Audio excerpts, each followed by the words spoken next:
वक्षःस्थले कौस्तुभं नासाग्रे वरमौक्तिकं करतले वेणुकरे कङ्कणम्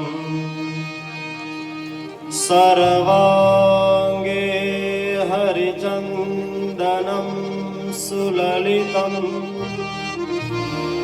कण्ठे च मुक्तावली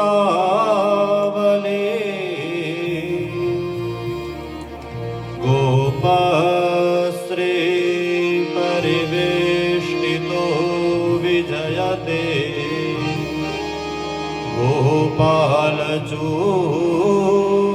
गोपालचूडामणि अस्ति स्वस्तरुणी कराग्रविगल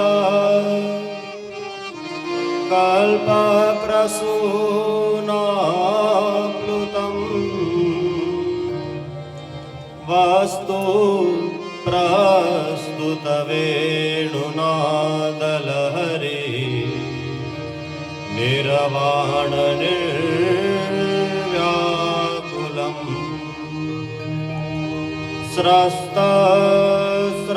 स्रस्तनिबद्धनि विविलसत् गोपीसहस्रामृतम्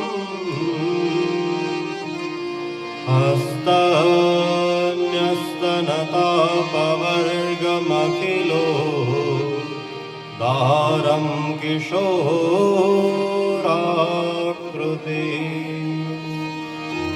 श्री भागवत भगवान की श्री सद्गुरुदेव भगवान की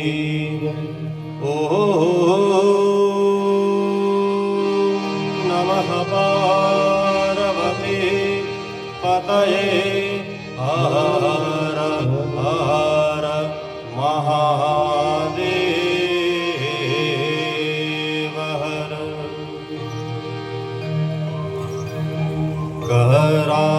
करारविन्दे नपदारविन्दं मुखारविन्दे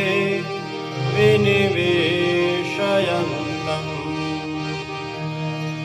वटस्य पत्रस्य पुटे शयनं बाले मुकुन्दं मनसा स्मरामि श्रीकृष्ण गोविन्द हरे मुरारी हे नाथ नारायण वासुदेव जिह्वे पिबसा मृतमेकदेव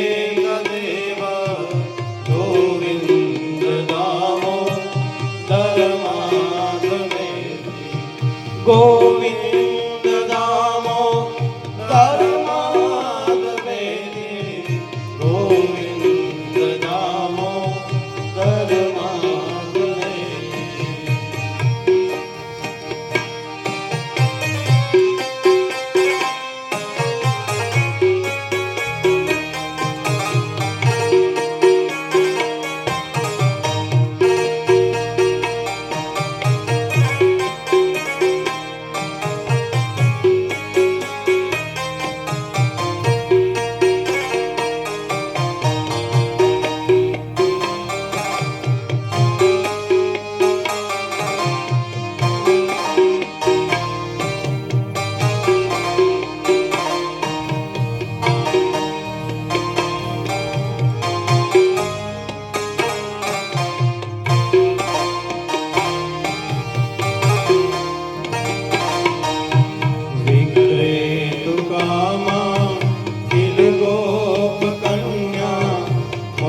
मनोहराणि समस्त भक्तादिविनाशानि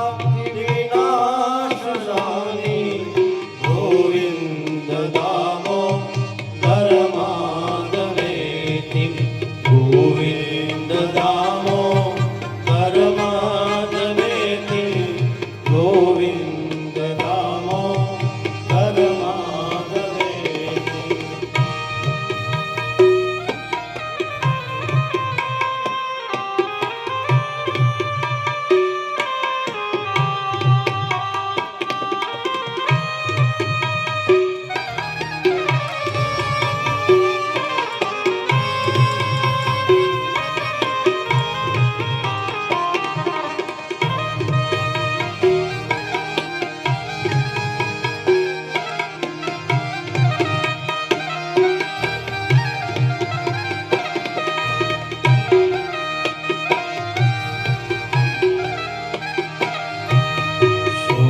सुखावसाने इदमेव सारं दुःखावसाने इदमेव ज्ञेयं देहावसाने इदमेव जाप्यं गोविन्द दामोदर माधवेति देहावसाने इदमेव जाप्यं गोविन्द दामोदर माधवेति गोविन्द दामोदर माधवेति गोविन्द दामोदर माधवेति।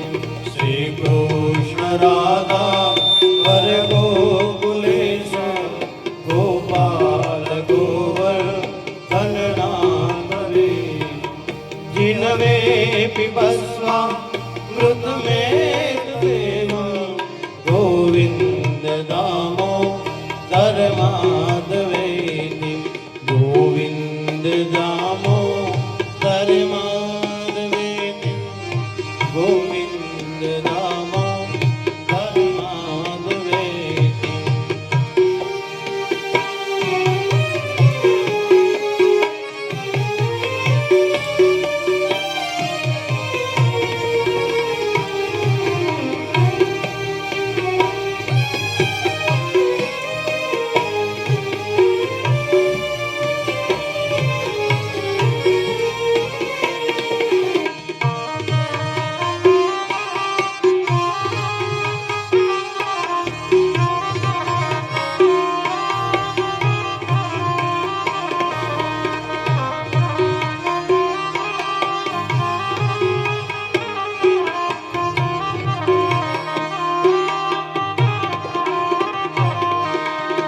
गोविंद मेरी यह प्रार्थना है भूलो न मेरा कभी तुम्हारा निष्काम होके दिन रात गाओ गोविंद दामोदर माधवेति देहांत काले तुम सामने हो बंसी बजाते मन को लुभा गाता हूँ यही में काननाथ छोड़ो गोविंद दामोदर माधवेति गोविंद दामोदर माधवेति गोविंद दामोदर माधवेति गोविंद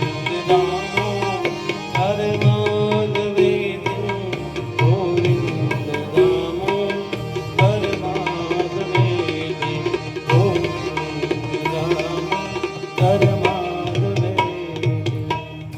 गौरी कृष्ण कन्हैया जय।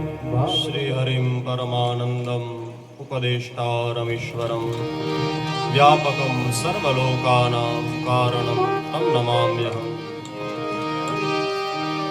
भक्ति भक्त भगवंत गुरु चतुरनाम वपुए इनके पद वंदन किए नाशत विघ्न अनेक।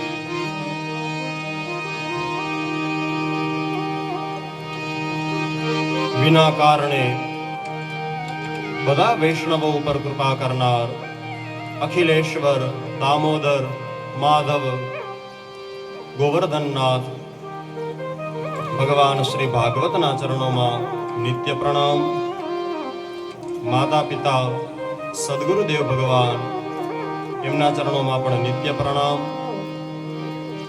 જ્ઞાન યજ્ઞના અંતર્ગત બ્રાહ્મણોના વેદ મંત્રો દ્વારા આવાહિત, સ્થાપિત, પૂજિત સર્વેભ્યઃ દેવેભ્યઃ કોટી કોટી પ્રણામ. કથા શ્રવણ કરવા માટે ભક્તિની પીઠિકા પાસે બેઠેલા બધા જ વૈષ્ણવોના હૃદય કમલમાં બિરાજિત ભગવાન વિરાટ સ્વરૂપના ચરણોમાં પ્રણામ. સૌને જય શ્રી કૃષ્ણ, જય સિયારામ, હરિ ઓમ.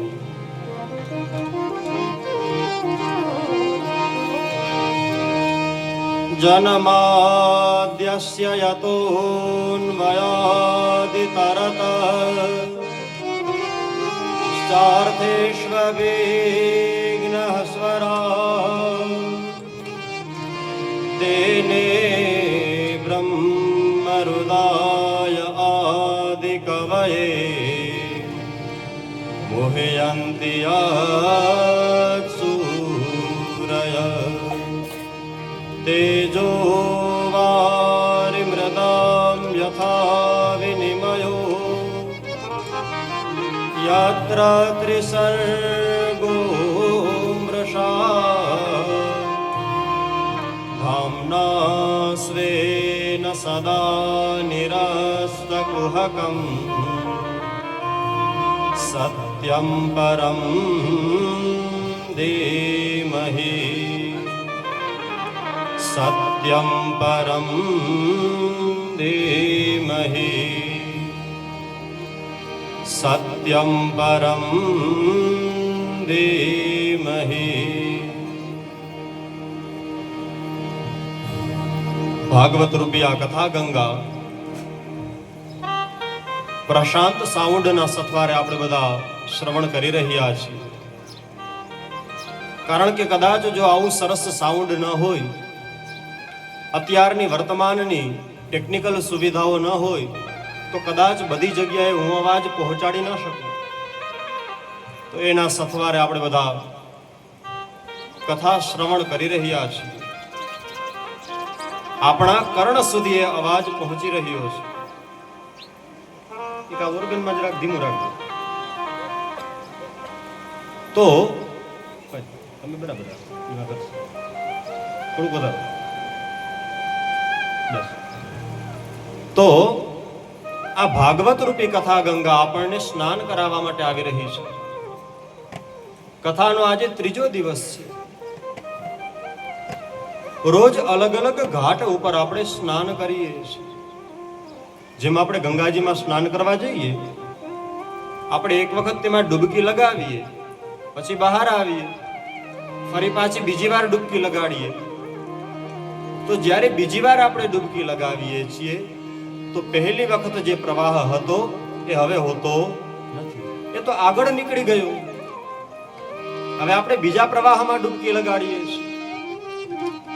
ત્રીજી વખત સ્નાન કરીએ તો ત્રીજા પ્રવાહમાં ડૂબકી લાગે છે. પ્રતિ દિવસ અલગ અલગ પ્રવાહમાં આપણે ડૂબકી લગાડીએ છીએ. તો આ કથા ગંગા આપણને પવિત્ર કરવા માટે આવે છે. વિશ્વમાં બધી જ જગ્યાએ નદીઓ છે, પરંતુ યાદ રાખજો, નદીની પૂજા માત્ર ભારત દેશ કરે છે. બીજા શહેરોમાં, બીજા દેશોમાં ચોખ્ખાઈ હોઈ શકે, ચોખ્ખાઈ આપણા કરતા પણ વધારે હોઈ શકે, પરંતુ જો પવિત્રતા ગોતવા જાવી હોય તો એ ભારત સિવાય બીજે ક્યાંય જોવા મળતી નથી. આપણા ભારત દેશમાં છે. जहां डाल डाल पर सोने की चिड़िया करती है बसेरा, वो भारत देश है. तो આપણા ભારત દેશમાં ગઈકાલે રાત્રે જ ન્યૂઝમાં સમાચાર જોયા જમ્મુ કાશ્મીરના વિસ્તારમાં કોઈ ગામ છે જ્યાં ઘણા બધા હિન્દુઓનો કત્લેઆમ કરવામાં આવ્યો, જે નરસંહાર કરવામાં આવ્યો છે. હવે આપણે એમાં તો કંઈ કરી નહીં શકીએ, જે થઈ ગયું તે તો થઈ જ ગયું. પરંતુ બ્રાહ્મણ છું, બધાએ મને ઊંચા આસને બેસાડ્યો છે, તો અત્યારે હું બધાનો ગુરુ છું, તો અવશ્ય એટલું તો કહીશ જ કે હવે વોટ એને જ આપવો છે કે જે આપણી રક્ષા કરે. આમાં તાલી પાડવાની જ ભાઈ. આપણે કોઈને મારવા નથી, પણ રક્ષા તો કરવી પડે ને. માટે આપણી આ વ્યાસપીઠેથી ને આપણે એ બધા જ શહીદોને વંદન કરીએ છીએ અને શ્રદ્ધાંજલિ આપીએ છીએ. ચાણક્ય કહે છે કે જો તમે રાજકારણમાં રસ નથી લેતા તો એનો મતલબ તમારા ઉપર ખોટો વ્યક્તિ શાસન કરી જશે. તમારા ઉપર ખોટો વ્યક્તિ શાસન કરી જશે. કોઈ પક્ષની વાત નથી, કોઈ વ્યક્તિની વાત નથી, બધા સરખા જ આપણા માટે. પણ મારે મારા ગાડીની ચાવી એના જ હાથમાં આપવી છે જે મને સુરક્ષિત ઘરે પહોંચાડે. મારે મારા વ્યવસાયની તાળાની ચાવી એના જ હાથમાં આપવી છે કે જે મારા કારખાનાને સારી રીતે વહેલો ઉઠી અને સ્વચ્છ રાખે. મારે મારા જીવનની ચાવી કૃષ્ણને જ સોંપવી છે. જેમ પાર્થે કહ્યું કે હે પ્રભુ, કૃષ્ણ તમે છો મારા જીવન રથના સારથી. કૃષ્ણ તમે છો મારા જીવન રથના સારથી. જેમ પાર્થે કહ્યું કે હે કૃષ્ણ તમે જ મારા જીવન રથના સારથી છો, એમ આપણા બધાના જીવન રથના સારથી ભગવાન છે. આપણે જીવન એના જ ચરણોમાં સોંપી દેવું છે. પ્રભુને આપણે પ્રાર્થના કરીએ કે પ્રભુ, જે જે પરિવારમાં કોઈ દીકરો ગુમાવ્યો, કોઈ પતિ ગુમાવ્યો, કોઈ પિતા ગુમાવ્યો, કોઈ પોતાના ઘરનો કરતા હરતા વ્યક્તિ ગુમાવ્યો, પરમાત્મા એ પરિવારને હિંમત આપે, પરમાત્મા એ પરિવારને રક્ષા કરે. ભગવાનના ચરણોમાં આપણે પ્રાર્થના કરીએ. અને જો કદાચ અવાજ પહોંચતો હોય તો વર્તમાન સરકારને પણ પ્રાર્થના કરીએ કે હવે મારા ભારતના કોઈ પણ નાગરિકને કાંઈ તકલીફ ન પડે એવો પ્રયત્ન કરો. અમે તો પ્રાર્થના કરી શકીએ, બીજું શું થાય. આવો આજના કથા ગંગાના ત્રીજા ઘાટ ઉપર આપણે પહોંચીએ. કથાનો જે ગંગાનો પ્રવાહ વહેતો વહેતો જઈ રહ્યો છે એ પ્રવાહમાં આપણે ડૂબકી લગાવીએ. ગઈકાલે આપણે ઉપનિષદનો પ્રથમ મંત્ર એટલે કે ભાગવતના પ્રથમ સ્કંદના પ્રથમ અધ્યાયનો પ્રથમ શ્લોક તેની થોડી ચર્ચા કરી અને આપણે કથાને વિરામ આપ્યો હતો. કથા ઘણી બધી છે એટલે આપણે કથામાં આજે વિશેષ ડૂબકી લગાવવાની છે. તો એ પ્રથમ શ્લોકને આપણે ગઈકાલે થોડી ચર્ચા કરી અને મૂક્યો હતો. આજે આપણે એ શ્લોકને સમજીશું. પ્રથમ સ્કંદ એ અધિકાર લીલા છે. તો સૌથી પહેલા કહ્યું છે કે ધર્મ કયો કહેવાય કે જેમાં સત્ય હોય, જેમાં કપટ ન હોય. તો શું સત્ય પણ બે પ્રકારનું હોય? હા હોય. એક કપટ વાળું સત્ય હોય, એક કપટ વગરનું સત્ય હોય. કપટ વાળું સત્ય કયું છે, કપટ વગરનું સત્ય કયું છે?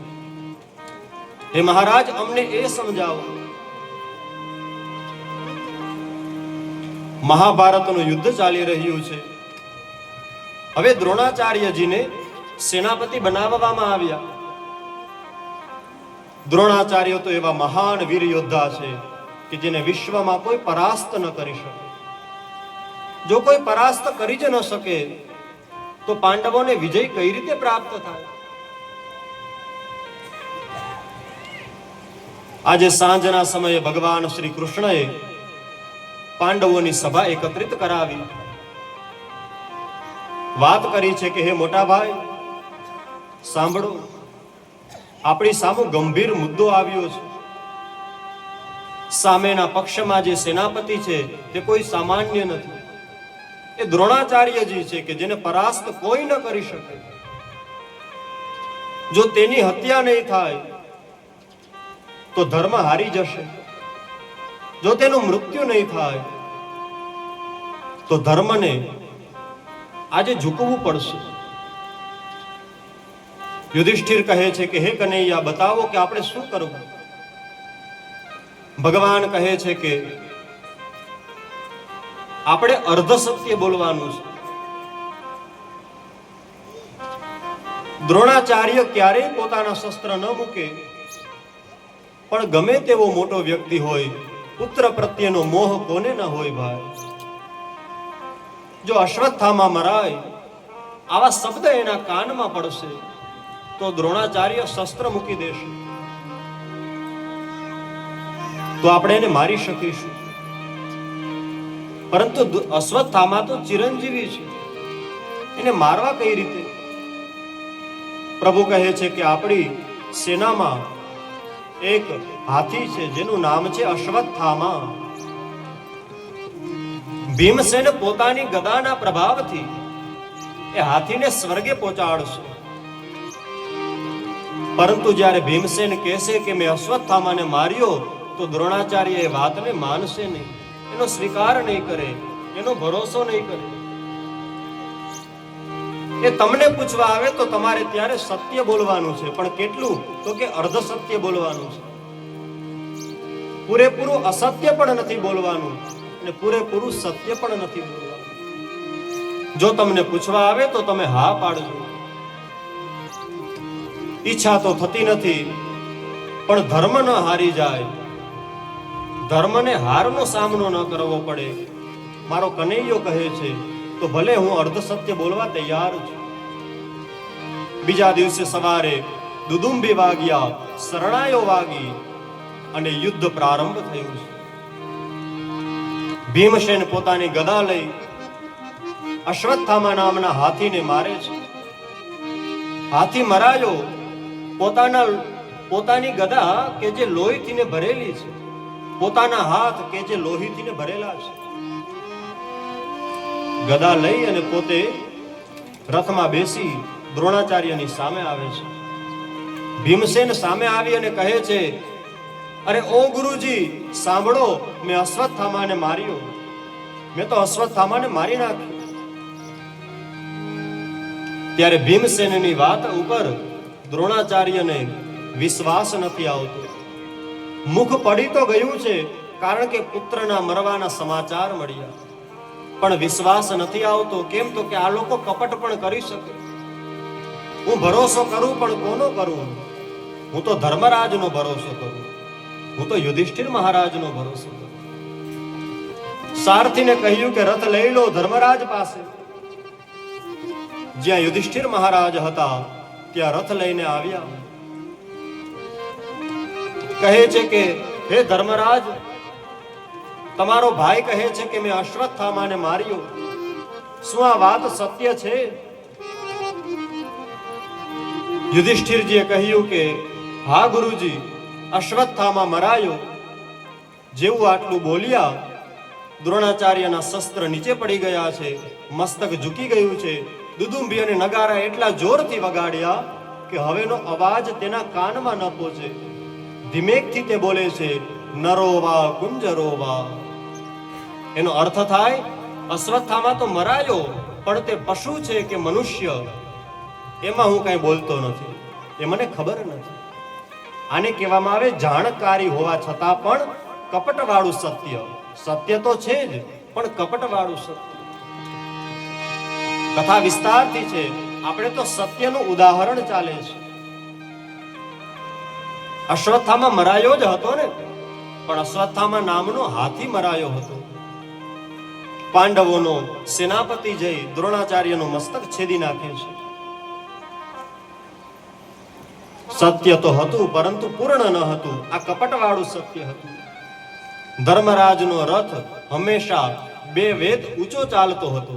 જમીન કરતા 2 વેદ ઊંચો ચાલે, પણ જ્યારે અસત્ય બોલ્યા છે, 50% અસત્ય છે, 50% સત્ય છે. તરત જ તેનો રથ નીચે આવી ગયો. યાદ રાખજો, ધર્મ કોને કહેવામાં આવે? રામચરિત માનસ કહે છે, ધર્મ દુસર સત્ય સમાના. ધર્મ દુસર સત્ય સમાના. ધર્મ દુસર સત્ય સમાના. ધર્માય દુસર સત્ય સમાના. શ્રી રામ જય રામ, જય જય રામ. શ્રી રામ જય રામ જય જય.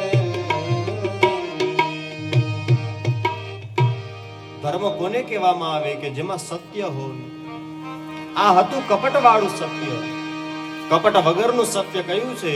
જે હરિશ્ચંદ્રજી મહારાજ બોલે છે. આપણે બધા ગરબામાં ગાય ને, તું કાઢીને કલ્યાણી રે માં, જ્યાં જોવું ત્યાં જોગ માયા. તું કાઢીને કલ્યાણી મુરીમાં, જ્યાં જોવું ત્યાં જોગમાયા. તું હરિશ્ચંદ્ર ગેર પટરાણી રે માં, જ્યાં જોવું ત્યાં જોગ માયા. તું હરિચંદ્ર ગીર રાણી રે મહા, સત્યની વાત ચાલે છે, વાત પકડી રાખજો. તું સત્યને કારણે વેચાણી મોરી માં, જ્યાં જોવું ત્યાં જોગ માયા. તું સત્યને કારણે વિચારી મુરીમાં, જ્યાં જોવું ત્યાં જોગમાયા. તું સત્યને કારણે વેચાણી રે માં. હરિશ્ચંદ્રજી મહારાજ જે બોલે છે તે પૂર્ણ સત્ય છે, કપટ વગરનું સત્ય છે. માટે તે ભગવતી સત્યના કારણે વેચાણી. આ પ્રથમ શ્લોકમાં સત્યનું પાલન કરવું આવું કહ્યું છે. કુંતાજીનું ચરિત્ર કેટલું સુંદર છે. યાદ રાખજો, તમે જેનું પાલન કરો પછી એ તમારું પાલન કરે. પહેલા તમારે સત્ય બોલવું પડે, પછી સત્ય તમારું પાલન કરે. કુંતાજી પોતાના જીવનકાળ દરમિયાન સત્યનું પાલન કરતા હતા. ધીમે ધીમે સમય વ્યતીત થયો, પછી આવ્યો એવો સમય કે હવે કુંતાજી જે બોલે એ સત્ય બની જાય. પહેલા એણે સત્યનું પાલન કર્યું, હવે સત્ય એનું પાલન કરે છે. ભીમ અને અર્જુન આવે છે દ્રૌપદીને લઈને, કહે છે કે માં જુઓ અમે કઈ વસ્તુ લઈ આવ્યા છે. કુંતાજી કહે છે પાંચે ભાઈઓમાં વેચી નાખો. માટે દ્રૌપદીના 5 પતિ થયા. ત્યારે દ્રૌપદીએ પૂછ્યું કે પ્રભુ આવું કેમ? ત્યારે કહે છે કે કુંતાજી જે બોલે એ હવે અસત્ય ન થાય, તે સત્ય પડે.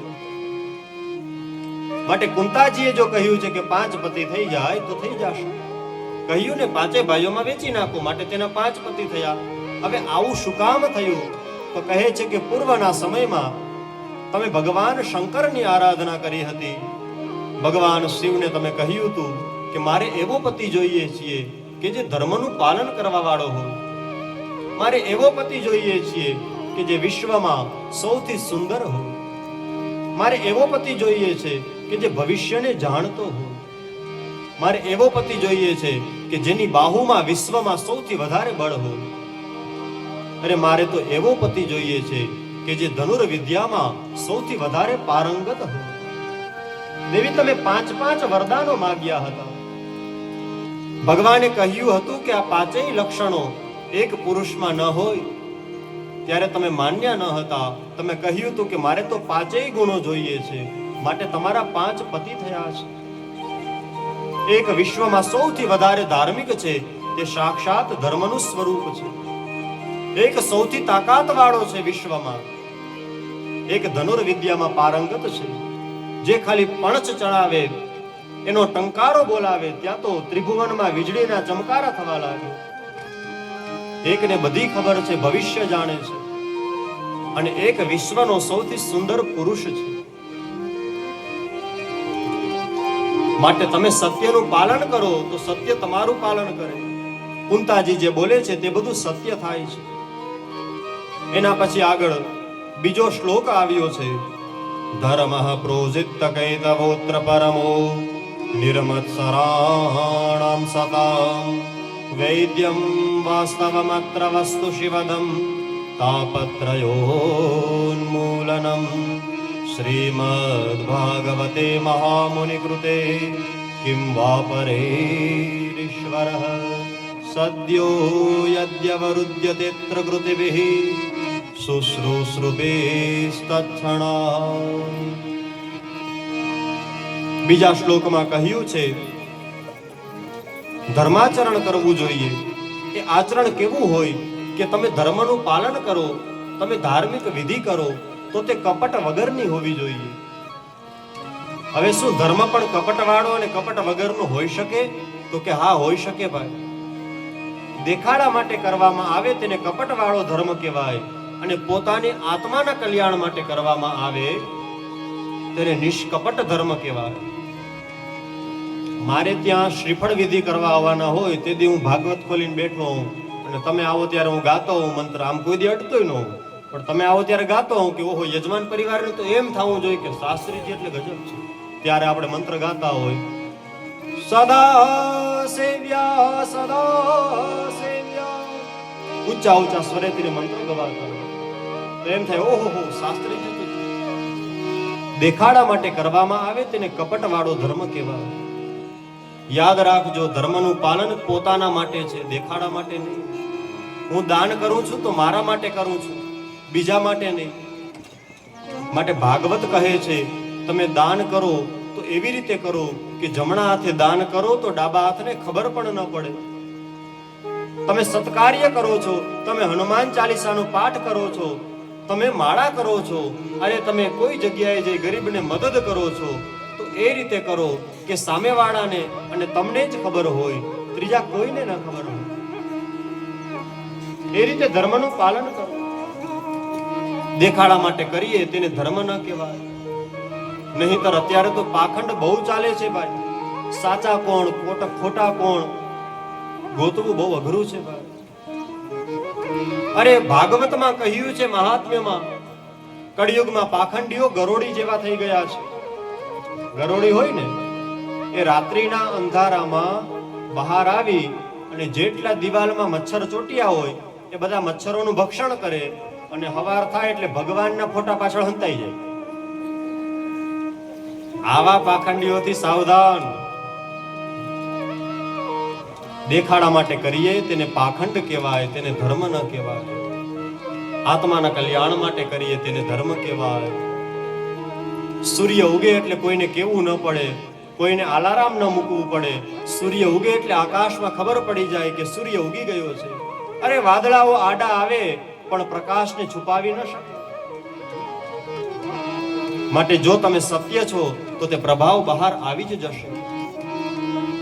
માટે ધર્મનું પાલન આત્માના કલ્યાણ માટે. પહેલામાં સત્યની વાત કરી, બીજામાં ધર્મનું આચરણ કેવી રીતે કરવું તે બતાવ્યું. હવે ત્રીજામાં ફલરૂપતા બતાવી છે કે ભાગવત કેવું ફળ છે. નિગમ કલ્પતરોરગલિતમ ફલમ શુકમુખાદમૃત દ્રવ્ય સંયુતમ પિબત ભાગવતમ રસમાલયમ મુહુરહો રસિકા ભુવિ ભાવુકાઃ મુહુરહો રસિકા ભુવિ ભાવુકાઃ. આ ભાગવત કેવું ફળ છે તો કે દ્રાક્ષ જેવું ફળ છે. તમે કેરી ખાઓ ને તો એમાંથી ગોટલો ફેંકી દેવો પડે, તમે કેળું ખાઓ તો છાલ ફેંકી દેવી પડે, સફરજન ખાવ તો એમાં બી ફેંકી દેવા પડે, પણ દ્રાક્ષ ખાવ તો એમાં કાંઈ ફેંકવાનું આવે.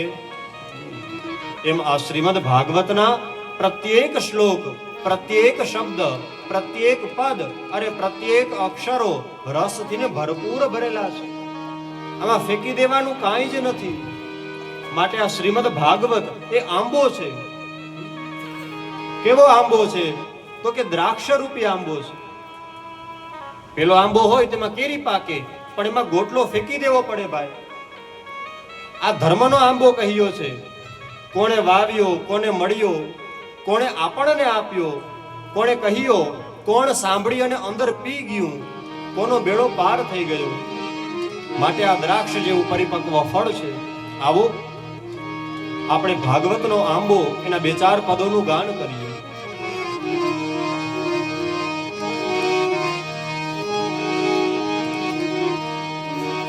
આંબો અખંડ ભુવન માંથી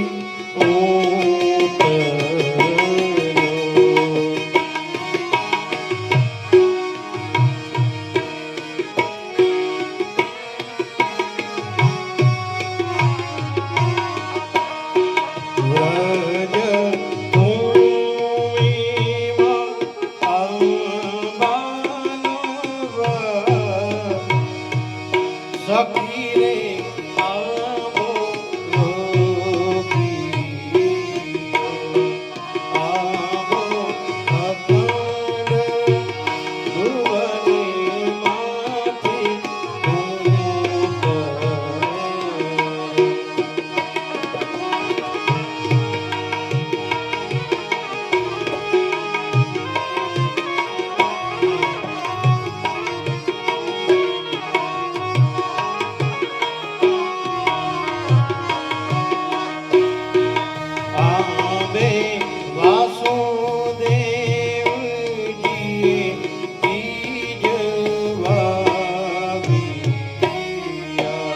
વસુદેવજીએ બીજ વાવ્યા છે અને પ્રકાશ ક્યાંથી આવ્યો તો કે દેવકીજીના ગર્ભમાં.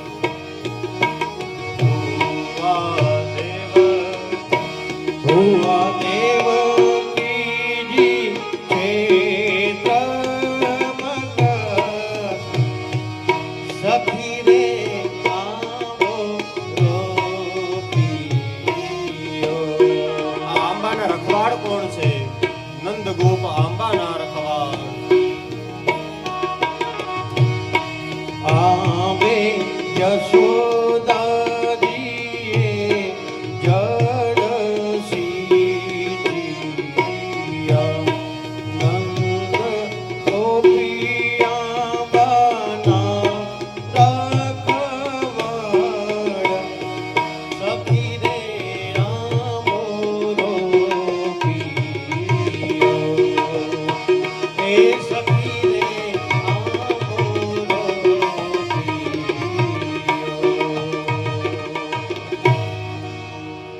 આંબો અખંડ ભુવનથી ઉતર્યું.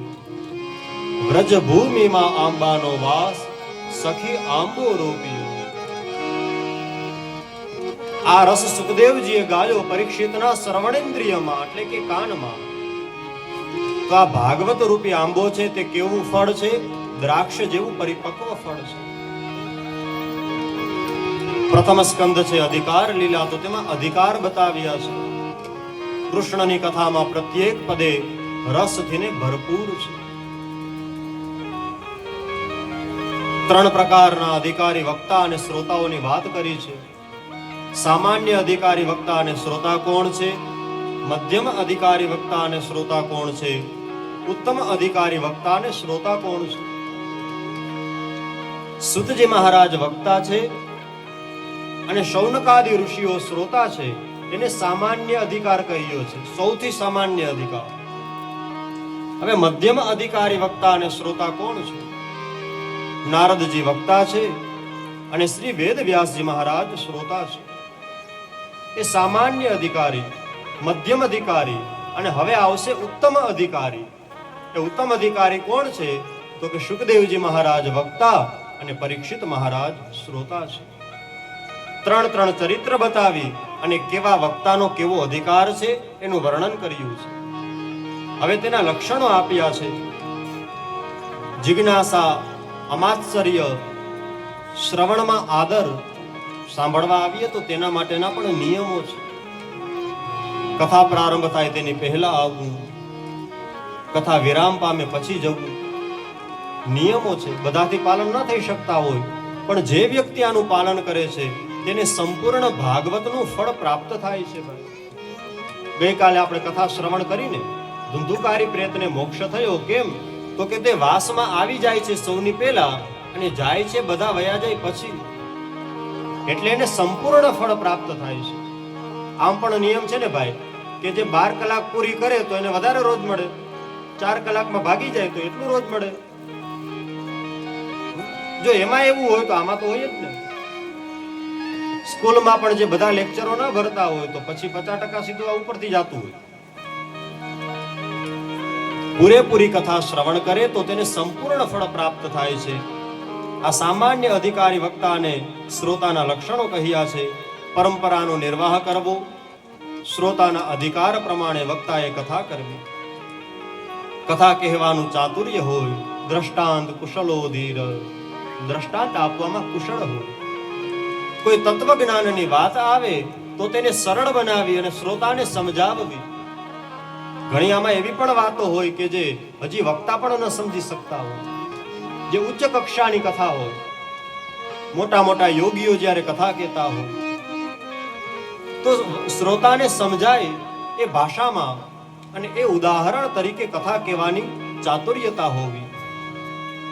દ્રઢ વૈરાગ્ય, ભગવાન પ્રત્યેનો અનન્ય ભાવ, આ બધા વક્તા અને શ્રોતાના લક્ષણો બતાવ્યા છે. સકામ ભક્ત અને નિષ્કામ ભક્તોની ચર્ચા કરવામાં આવી છે. ધ્રુવ અને પરીક્ષિત જેવા ભક્ત છે તે સકામ ભક્ત છે. ધ્રુવજી મહારાજને અવિચળ પદ મળ્યું, પણ તે કોઈ હેતુથી ને જંગલમાં ગયા હતા. એને પોતાના પિતાના ખોરામાં બેસવું છે, માતા બેસવા નથી દેવતી, એટલા માટે તેઓ તપ કરવા માટે જાય છે. કાંઈક ઈચ્છા છે, કાંઈક મનોરથ છે, કાંઈક માગણી છે તો તેને સકામ ભક્ત કહેવાય. પરીક્ષિતને મોક્ષ જોઈએ છે તો તે સકામ ભક્ત છે. નિષ્કામ ભક્તોની ચર્ચા કરી. પ્રહલાદજી ભગવાનની ભક્તિ કરે છે, કાંઈ નથી જોતું. શબરી મૈયા ભગવાનની ભક્તિ કરે છે, અરે કાંઈ નથી જોતું, મારા આંગણે ખાલી રામ આવે, માગું ઈ હું નહીં. જસા ન માગે જામકુ યહી ચારણ કી ટેક, તેરે માગનહાર અનેક તો મેરે ભી ભૂપ અનેક. કે છે આપણા જામનગરના જામ સાહેબ બાપુ એક વખત કોઈ જગ્યાએ ગયા. આમ તો બહુ મોટી વાત છે પણ ટૂંકમાં તમને જણાવું. કોઈ જગ્યાએ ગયા છે તો ત્યાં જોયું કે એક ચારણ છે, બહુ સારા પદ ગાય છે. સાંભળી અને બહુ કર્ણને પ્રિય લાગે તેવા પદ ગાઈ રહ્યા છે. કહે છે કે ભાઈ આવતીકાલે અમારી દરબારમાં પધારજો. જી મહારાજ, જેવી તમારી આજ્ઞા. રાજા આજ્ઞા કરે તો આપણે જવું પડે ભાઈ. એ જસા નામનો ચારણ ત્યાં આવે છે. રાજાએ આજ્ઞા કરી કે હે ચારણ, કંઈક સારા પદ સંભળાવો, મારા વખાણ કરો, તમે મારા માટે કંઈક સારી વાત કરો. તો કહે છે કે જો આ ગળું કોઈ માટે ગાય તો ખાલી ભગવાન માટે ગાય, બીજા કોઈ માટે ન ગાય. રાજા કહે કે અરે ચારણ, હું તમને એટલું આપીશ કે 7 પેઢીઓ બેઠા બેઠા ખાશે, મારા જેવો દેવાવાળો નહીં મળે. તો જસા નામના ચારણ એટલું કહીને નીકળી ગયા કે મારા જેવો ના પાડવા વાળો નહીં મળે. આ ગળું ગાય તો ખાલી ભગવાન માટે ગાય, બીજા માટે ન ગાય. હું તો અમારા આ સંગીતવાળા ભાઈઓને પણ કહું કે તમે પણ ભાગ્યશાળી છો કે તમે ભગવાનની કથામાં સંગીત આપો છો. એ દરેક વ્યક્તિ ભાગ્યશાળી છે કે જે ભગવાનની ધૂનમાં સંગીત આપે છે, ભગવાનના કીર્તનમાં સંગીત આપે છે. સંગીત તો ફિલ્મના ગીતોમાં પણ હોય ને, એમાં પણ કળા હોય ભાઈ. પણ સેવા કરવાનો અવસર એને જ મળે જેના ઉપર કનૈયાની કૃપા હોય. એમને ન મળે ભાઈ. માટે અભિમાન ન કરવું. જેથી અભિમાન કર્યું સમજવું, પછીથી આપણું એમાં પત્તું કપાઈ ગયું. અમારા ગુરુજી કહે છે કે જ્યારે વક્તા ઉપર બેસે છે તો સાંભળવા વાળા માટે એ નારાયણનું સ્વરૂપ છે. વાતને પકડજો. સાંભળવા વાળા શ્રોતાજનો માટે વક્તા છે એ નારાયણનું સ્વરૂપ છે, પણ એ સાંભળવા વાળા માટે છે. જો વક્તાને એમ થાય કે હું નારાયણ છું તો આવી બન્યું, તો જય સિયારામ. આપણે તો એમ જ માનવાનું કે મેં સેવક રઘુપતિ પતિ મોરે, અમે તો ભગવાન તમારા દાસ છીએ. માટે ભગવાન કહે છે કે સબરી, વિદુરજી, નરસિંહ મહેતા, મીરાબાઈ, ગોપીઓ આ બધા નિષ્કામ ભક્ત છે. આ ભક્તોની ચર્ચા સમય મળશે તો આપણે 5મા દિવસે આ બધી ચર્ચાઓ શ્રવણ કરશું. આજે થોડી આપણે દર્શનો કરી આગળ ચાલવાનું છે. મંગલાચરણ પૂરું કરવામાં આવ્યું. નૈમિષારણ્ય નામનું પવિત્ર તીર્થ છે. એ જંગલમાં 1000 વર્ષ સુધી ચાલે આવડો મોટો યજ્ઞ ચાલુ થયો છે. બપોર પછીના સમયમાં ભગવાનની નિત્ય કથા શ્રવણ થાય છે. જ્યાં સૌથી વધારે કથાઓ થઈ છે એવું આ નૈમિષારણ્ય નામનું તીર્થ છે. ત્યાં કથા બપોર પછીના સમયમાં જ થતી હતી. કેમ તો કે સવારના સમયમાં યજ્ઞ કરતા હતા, ભગવાનની પૂજા કરતા હતા, અને બપોર પછીના સમયમાં પ્રતિ દિવસ ભગવાનની કથા શ્રવણ કરે. તમે યજ્ઞ કુંડમાં આહુતિ આપો ને તેને પણ યજ્ઞ કહેવાય, તેને દ્રવ્ય યજ્ઞ કહેવાય. તમે ભોજન કરવા જાઓ તો તેને પણ યજ્ઞ કહેવાય. કેમ તો કે પેટનો અગ્નિ હોય એને આપણે તૃપ્ત કરીએ ને. માટે પહેલા દિવસે આપણે શ્રવણ કર્યું, આસન લઈને આપણે જો ભોજન કરીએ તો આપણને ભોજન કરવાનું પુણ્ય મળે. અરે એ તો ઠીક છે, નાવાનું પુણ્ય છે ભાઈ, નાવાનું પુણ્ય મળે. શિયાળામાં ક્યારેક આપણે રજા રાખતા હોય, એટલે અમે તો નથી રાખતા, બાળકોને ક્યારેક પછી આળસમાં રજા હોય, ક્યારેક કોક દી તો રજા આવવી જોઈએ ને ભાઈ પાંડે. પણ યાદ રાખજો, સ્નાન કરવાનું પણ પુણ્ય છે. તમે લોકોએ શ્રવણ કર્યું જ હશે કે આપણા વડીલો જ્યારે સ્નાન કરતા હતા ત્યારે વાત કરતા હતા, ગંગામાં નાયા, ગોમતીમાં નાયા, સરયુમાં નાયા, સિંધુમાં નાયા. આવી ચર્ચાઓ થતી હોય, આવા શબ્દો પડતા હોય. તીર્થોમાં સ્નાન કરીએ છીએ. આપણે ગંગા નદીમાં જાય તો જ પવિત્ર થાય એવું નથી. તમે સ્નાન કરતી વેળાએ ગંગાનું નામ પોકારો છો તો તે ગંગા નદી તમને પવિત્ર કરે છે. બીજી બધી પણ નદીઓ એવી છે કે જેમાં તમે સ્નાન કરો તો જ પવિત્ર થાઓ, પણ ગંગા એક જ એવી નદી છે કે તમે એનું ખાલી નામ લ્યો ને તો પણ તમે પવિત્ર થઈ જાઓ છો. યોજના નામ સહસ્ત્રે, 1000 યોજન દૂરથી પણ જો તમે ગંગાનું નામ લો છો તો પણ તમે પવિત્ર બની જાઓ છો. ગંગાનું શ્રવણ કરવામાં આવે, ગંગાનું દર્શન કરવામાં આવે, ગંગાનું આચમન કરવામાં આવે અને ગંગાનું સ્નાન કરવામાં આવે તો પણ ગંગા આપણને પવિત્ર કરે છે. એ પણ ગંગા છે અને આ પણ ગંગા છે. એ ગંગાનું પાન મુખથી કરવાનું છે, એ ગંગાનું પાન મુખ દ્વારા કરવાનું છે, અને આ કથારૂપી ગંગા છે તેનું પાન કાનથી કરવાનું છે. કર્ણના માધ્યમથી ને આ ગંગા આપણી અંદર પ્રવેશ કરે છે. પ્રતિ દિવસના નિયમ પ્રમાણે સુતજી મહારાજને ઉચ્ચ આસને બેસાડ્યા છે. શૌનકજીએ પ્રશ્ન કર્યો છે. પ્રશ્ન કરવા વાળા શૌનકજી અતિ કુશળ છે. 6 પ્રકારના પ્રશ્નો પૂછ્યા છે. ષડૈશ્વર્ય યુક્ત ભગવાનના વિષયમાં પ્રશ્ન પૂછવામાં આવ્યા. પહેલો પ્રશ્ન પૂછ્યો છે, કળિયુગમાં જીવ માત્રના કલ્યાણ માટે સરળ સાધન કયું છે? કળિયુગમાં જીવ માત્રના કલ્યાણ માટે સરળ સાધન કયું છે? બીજો પ્રશ્ન છે, જીવ માત્રનું કલ્યાણ સાથી થાય. ત્રીજો પ્રશ્ન છે, ભગવાન દેવકીના ગર્ભથી અવતરિત થયા હતા તો શા માટે અવતરિત થયા હતા? આગળનો પ્રશ્ન છે, શું તેઓ લીલાથી જ અવતાર ધારણ કરે છે? તો આપ અમને એના ચરિત્ર સંભળાવો. પાંચમો પ્રશ્ન છે, ભગવાનના કેટલા અવતારો થયા છે તેનું વર્ણન જણાવો. છેલ્લો પ્રશ્ન પૂછવામાં આવ્યો છે, પ્રભુ જ્યારે સ્વધામ ગમન કરી ગયા પછી ધર્મ કિમ શરણમ ગત, ધર્મ કોની શરણમાં ગયો? હે સુતજી મહારાજ, આ અમારા 6 પ્રશ્ન છે. અમને વધારે પૂછતા નથી આવડતું.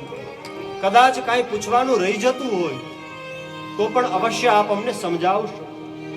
અને કદાચ કોઈ નકામી વાત હોય તો અમારે સાંભળવી નથી. પરંતુ હે પ્રભુ, આ કૃષ્ણની કથા છે એટલો અમને ભરોસો છે, આમાં નકામું કાંઈ ન હોય. માટે આપ અમને એ વાત જણાવો. સુતજી મહારાજ પ્રસન્ન થયા છે. તેઓ કથા પ્રારંભ કરે છે. સૃષ્ટિના પ્રારંભમાં ભગવાનને લોકોની નિર્માણ કરવાની ઈચ્છા થઈ. મહત તત્વની ઉત્પત્તિ કરી. સાધનો દ્વારા 10 ઇન્દ્રિય, 1 મન, જ્ઞાનેન્દ્રિય, કર્મેન્દ્રિય વગેરેની ઉત્પત્તિ કરવામાં આવી. મનની ઉત્પત્તિ થઈ. પંચભૂતોની ઉત્પત્તિ કરી. 16 કળાયુક્ત પુરુષની ઉત્પત્તિ કરી છે. આદિનારાયણ જલમાં શયન કરે છે. તેની નાભીમાંથી બ્રહ્માજી પ્રગટ થયા છે. બ્રહ્માજી કમલના પુષ્પ ઉપર બિરાજિત થાય છે, તેનું વર્ણન કર્યું.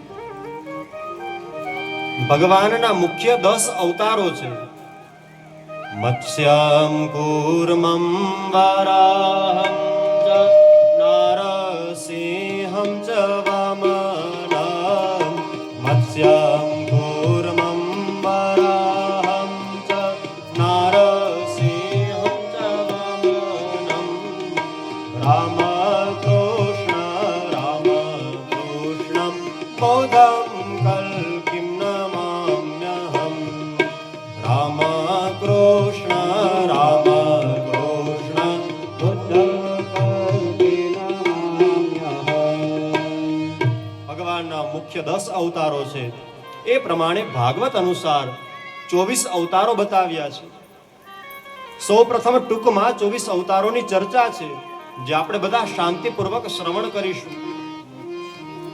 કૌમાર સર્ગમાં સનક સનંદન, સનાતન અને સનત કુમારનો અવતાર થયો, જે પ્રભુનો પહેલો અવતાર છે. પ્રભુએ પહેલો અવતાર બ્રાહ્મણના રૂપમાં ધારણ કર્યો છે, જે સદા 5 વર્ષના બાળક જેવડા લાગે છે. પૃથ્વીને રસાતલમાંથી બહાર કાઢવા માટે, હિરણ્યાક્ષનો વધ કરવા માટે ભગવાન વરાહ અવતાર ધારણ કરે છે. આ ભગવાનનો બીજો અવતાર છે. દેવતાઓના ઋષિ તરીકે જેણે ત્રીજો અવતાર ધારણ કર્યો છે, એ અવતાર નારદના નામે પ્રસિદ્ધ થયો છે. ચોથા અવતારમાં ભગવાન નરનારાયણ તરીકે પ્રસિદ્ધ થયા છે. ધર્મપત્ની મૂર્તિના ગર્ભથીને અવતરિત થયા હતા. જેણે માતાને યોગ શાસ્ત્ર સમજાવ્યું, અષ્ટાંગ યોગની ચર્ચા કરી છે, એવો ભગવાનનો 5મો કપિલ અવતાર થયો. છઠ્ઠા અવતારમાં ભગવાન અનસુયાને ત્યાં દત્તાત્રેય તરીકે પ્રગટ થયા છે. રુચિ પ્રજાપતિની આકુતિ નામના પત્નીથી યજ્ઞ નારાયણના રૂપે 7મો અવતાર થયો છે. ભગવાન 8મા અવતારમાં ઋષભદેવના નામથી પ્રસિદ્ધ થયા છે. ઋષિઓની પ્રાર્થનાથી પૃથુ નામનો 9મો અવતાર ધારણ કર્યો છે.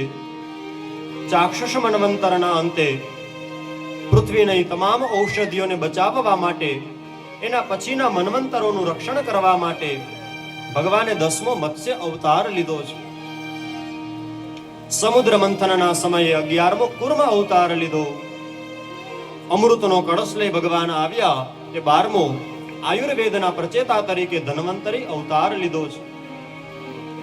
દૈત્યોને મોહ પમાડી દેવતાઓને અમૃત પીવડાવ્યું એ 13મો મોહિની અવતાર થયો. 14મા અવતારમાં ભગવાન થાંભલો ફાડી અને ભક્ત માટે ધડ છે એ મસ્તક છે એ સિંહનું છે અને બાકીનું શરીર મનુષ્યનું છે એવો ભગવાને નરસિંહ અવતાર લીધો. 15મા અવતારમાં 3 ડગલામાં ત્રિભુવનને માપી લીધું એ ભગવાનનો વામન અવતાર થયો. 16મા અવતારમાં ભગવાને અધર્મીઓનો નાશ કરવા માટે પરશુરામ રૂપે અવતાર લીધો. 17મા અવતારમાં વેદોનો વિસ્તાર કર્યો, શાખાઓ બનાવી છે, ભગવાને વેદ વ્યાસના રૂપમાં અવતાર લીધો. દેવતાઓ માટે, બ્રાહ્મણો માટે, ગાયો માટે, ઋષિ મુનિઓ માટે, ભક્તો માટે ભગવાને રામ અવતાર લીધો. 18મો ભગવાનનો મર્યાદા પુરુષોત્તમ અવતાર થયો. 19મા અવતારમાં ભગવાન બલરામ થયા. 20મા અવતારમાં પુષ્ટિ પુરુષોત્તમ નંદનંદન યશોદા ધનવર્ધન ભગવાન શ્રી બાલકૃષ્ણ તરીકે પ્રગટ થયા છે. 21મા અવતારમાં બુદ્ધ રૂપે ભગવાન અવતરિત થશે એવું ભાગવતમાં લખ્યું છે. કેમ તો કે જ્યારે લખાણું ત્યારે આ અવતાર થયો ન હતો, પણ હવે આપણે બધા કળિયુગના 5000 વર્ષ વ્યતીત કરી ચૂક્યા છીએ, માટે આ બુદ્ધ અવતાર થઈ ગયો છે.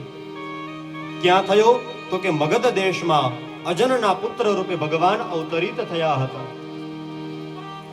આપણે બધા જોઈએ છીએ કે કળિયુગ અત્યારે ત્રાહિમામ કરે છે. કળિયુગની ઉંમર છે 4,32,000 વર્ષ.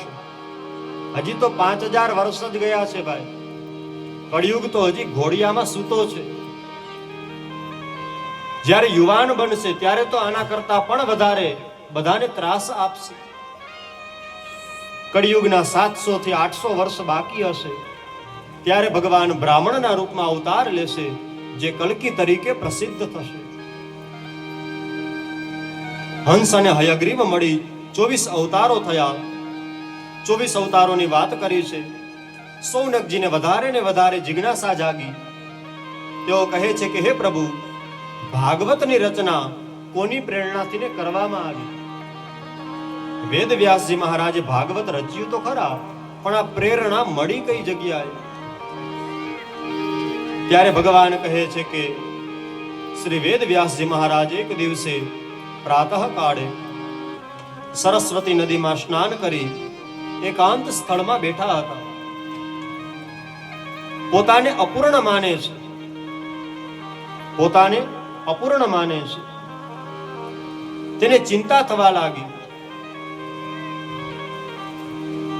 કે મને ખબર નહીં કેમ પણ કઈ સમજાતું નથી, કાંઈક ખૂટતું હોય એવું લાગે છે, કાંઈક મારામાં ખૂટી રહ્યું હોય તેવું મને લાગે છે, કાંઈક ખૂટી રહ્યું હોય તેવું લાગે છે. વિચાર કરે છે કે શું ખૂટતું હશે. આને આ ચિંતામાં તેઓ